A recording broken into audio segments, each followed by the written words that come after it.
यो आरबिसकोट हुकुम आरबिसकोट नगरपालिका यहाँ चाहिँ अहिले धेरै विकास भएको छ। घरहरू धेरै बनेका छन्।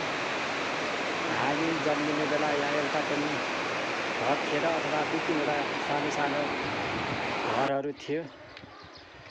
अनि यो पारी चाहिँ सिम बजार भन्छ। अनि यो चाहिँ वारी रारी पनि भन्छ, राडी पनि भन्छ। किनभने किन रारी भन्छ भने पहिला चाहिँ यहाँ उता डोल्पातिरबाट राडी पाकी ल्याएर बेच्ने गरिन्थ्यो अरे। यहाँ हाम्रा बाजेभन्दा पनि अझ पहिला। त्यसैले राडी पाखीको कारणले गर्दा राडी पाखी नाम राखिएको हो। तर कसैले चाहिँ राडी बजार भन्ने कति राम्रो नदीहरू बगेको छ। पारी चाहिँ राडी बजार अथवा राडी बीच बाटो छ, वारी पनि यहाँ बाटो छ, गाडी हिँड्ने पुल बग्र भन्छ पारी। अनि यो माथि आरबिसकोट नगरपालिका यो माथि गाउँ हो। यहाँ माथि बजार छ। यो चाहिँ मसान घाट हो, मसान घाट अथवा आर्यघाट। खास यताका मानिसहरूले मसान घाट भन्छन्, त्यहाँ खास आर्यघाट हो यो है। मान्छे मरेपछि यहाँ दाह संस्कार गर्छन् हिन्दू दाजुभाइहरूले। र उतातिर फेरि क्रिस्चियनहरूको छ। यहाँ पर अलि पर गएपछि क्रिस्चियनहरूको दाह संस्कार गर्ने नगरपालिकाले दिएको छ। यहाँ सबै कुरा एकदमै व्यवस्थित छ।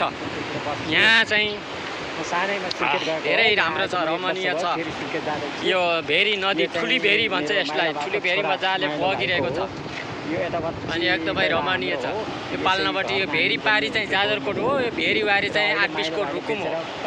अनि पाल्नापट्टि चाहिँ जाजरकोट नलगार नगरपालिका वार्ड नम्बर 8 हो। र यो चाहिँ यस्तो रमणीय ठाउँ हेर्दाखेरि एकदमै आनन्द लाग्दछ। सृष्टिकर्ता ईश्वरलाई हामी धन्यवाद दिन्छौँ यो रमणीय सृष्टिको लागि। अरे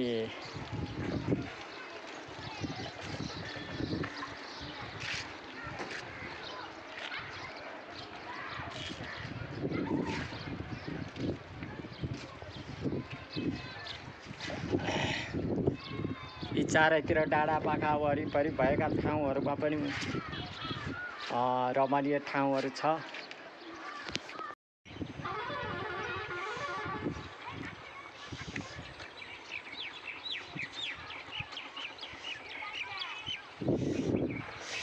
यो हो यहाँ रारी जिउला आरबिसकोट नगरपालिकाको चौतारा मेला भन्ने पिपलको रुख। यहीँनिर चौतारा मेला लाग्छ। यहाँ धेरै नाचगान, व्यापार व्यवसाय, सांस्कृतिक कार्यक्रमहरू हुने गर्दछ। यही पिपलको रुख। यो पिपल चाहिँ धेरै वर्ष भयो होला, 200-300 अझ धेरै वर्षको पिपल यो भयो होला। र पहिला चाहिँ यहाँनिर घरहरू थिएन। अहिले चाहिँ जताकतै घरहरू छ, स्कुल छ, नगरपालिका यो नगरपालिका भवन बन्दैछ। उता स्कुलको भवन यहाँ चाहिँ यस्तो भइरहेछ। यो चाहिँ यहाँ पानी चारको लागि नहर पनि भर्खरै निर्माण भएको छ। यतातिर पहिला नहर माथितिर निर्माण भइसकेको थियो। अनि यतातिर यस्तो भइरहेछ। यहाँ घरहरू टनाटन बनिरहेछन्। पहिला म जन्मने बेला यहाँ एउटा पनि घर थिएन। अहिले घरहरू छ। यस्तो विकास सहरीकरण भइसकेको रहेछ। अहिले कसको घर कहाँनिर हो, कहाँको मान्छे कहाँबाट आएको हो, मान्छे पनि चिन्न नसकिने भए। यसरी चाहिँ मान्छेहरू बढे। स्कुल, कलेज, मोटर गाडी के हो सब विकास भयो यो ठाउँमा। अब यो आरबिसकोट नगरपालिका, यो नगरपालिका देशकै दोस्रो ठुलो नगरपालिका पनि हो यो भनेर भनिन्छ।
राम्रो नदी बगिरहेछ।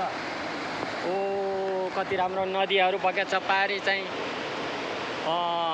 पिच बाटो छ, वारी पनि यहाँ बाटो छ, गाडी हिँड्ने पुल। अनि यो माथि 8-20 नगरपालिका, यो माथि गाउँ हो। यहाँ माथिल्लोपट्टि बजार छ। यो चाहिँ मसान घाट हो, मसान घाट अथवा आर्यघाट। खास यताका मानिसहरूले मसान घाट भन्छन्, त्यहाँ खास आर्यघाट हो यो है।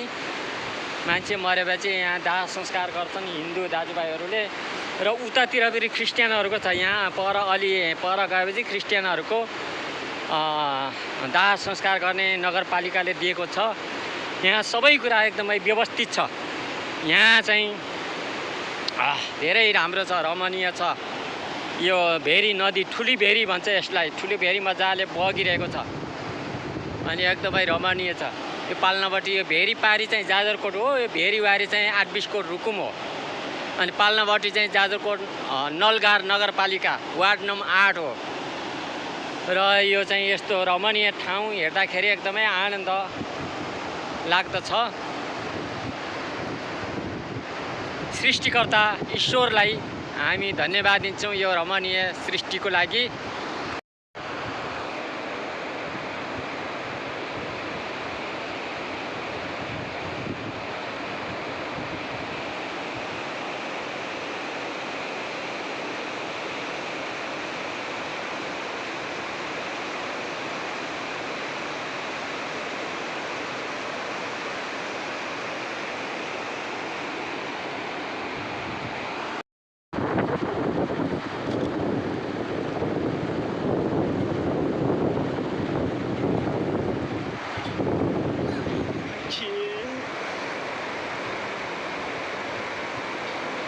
Video viral